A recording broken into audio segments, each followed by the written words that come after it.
Selamat berjumpa kembali Bapak dan Ibu KPPS yang berbahagia dimanapun berada. Di kesempatan kali ini kita akan membahas tentang berkas atau dokumen yang harus ada di dalam kotak suara saat pemilu telah selesai, atau dalam penyampaian kotak suara kepada PPK melalui PPS. Jadi Bapak dan Ibu nanti setelah selesai pemilu ya, jangan lupa nanti berkas apa saja yang harus ada di kotak Presiden, DPR, DPD, DPRD Provinsi, dan DPRD Kabupaten. Jadi berkas atau dokumen apa saja nanti yang harus diantarkan oleh Bapak dan Ibu KPPS kepada PPK melalui PPS.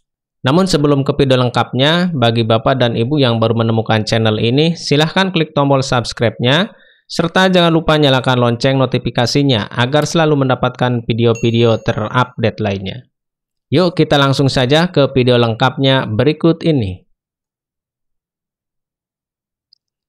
Yang pertama, di kotak Presiden dan Wakil Presiden setelah selesai melakukan pemungutan dan penghitungan suara, nanti yang ada di kotak suara Presiden yang Bapak Ibu masukkan ya di kotak suara Presiden dan Wakil Presiden ini adalah dokumennya. Pertama, sampul berisi formulir model C hasil PPWP, model C hasil DPR, model C hasil DPD, model C hasil DPRD Provinsi, C hasil DPR Kabupaten Kota, model C hasil salinan PPWP, model C salinan DPR, model C salinan DPD, model C hasil salinan DPRD Provinsi, dan model C hasil salinan DPRD Kabupaten Kota.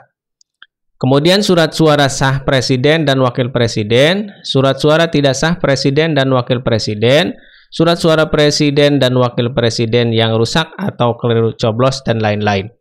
Nah, jadi ini nanti yang dimasukkan oleh Bapak dan Ibu KPPS di kotak suara Presiden dan Wakil Presiden saat pengembalian kotak suara kepada PPK melalui PPS. Selanjutnya, yang harus ada nanti di kotak suara DPR ya, DPR RI. Nah, ini dokumennya atau berkasnya sampul tersegel berisi surat suara sah DPR, surat suara tidak sah DPR, surat suara yang tidak digunakan atau tidak terpakai termasuk sisa surat suara cadangan DPR, surat suara DPR yang rusak atau keliru coblos. Nah, itu nanti yang harus ada di kotak suara DPR.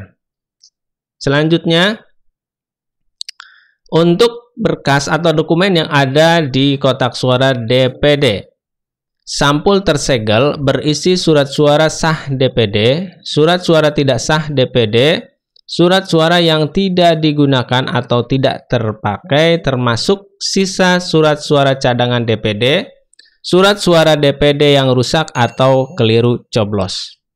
Ini sama ya seperti yang DPR tadi.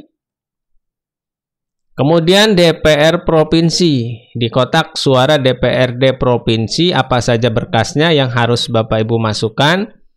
Sampul tersegel berisi surat suara sah DPRD Provinsi, surat suara tidak sah DPRD Provinsi, surat suara yang tidak digunakan atau tidak terpakai termasuk sisa surat suara cadangan DPRD Provinsi, surat suara DPRD Provinsi yang rusak atau keliru coblos. Kemudian yang terakhir di kotak suara DPRD Kabupaten Kota. Berkas yang harus ada di dalamnya adalah sampul tersegel berisi surat suara sah DPRD Kabupaten Kota, surat suara tidak sah DPRD Kabupaten Kota, surat suara yang tidak digunakan atau tidak terpakai termasuk sisa surat suara cadangan DPRD Kabupaten Kota, surat suara DPRD Kabupaten Kota yang rusak atau keliru coblos. Nah, kalau kita perhatikan tadi yang berbeda itu Bapak dan Ibu hanya di kotak suara Presiden dan Wakil Presiden. Untuk DPR RI sampai ke DPR Kabupaten ya, bahkan DPD itu sama ya, kuncinya sama. Jadi yang membedakan itu hanya di kotak suara presiden dan wakil presiden yang berbeda ya. Karena tadi di kotak suara presiden itu C hasil ya. C hasil dan C salinan itu yang dimasukkan semuanya ke kotak suara presiden dan wakil presiden. Nah, itulah Bapak dan Ibu di kesempatan kali ini yang bisa dibagikan, mudah-mudahan bermanfaat.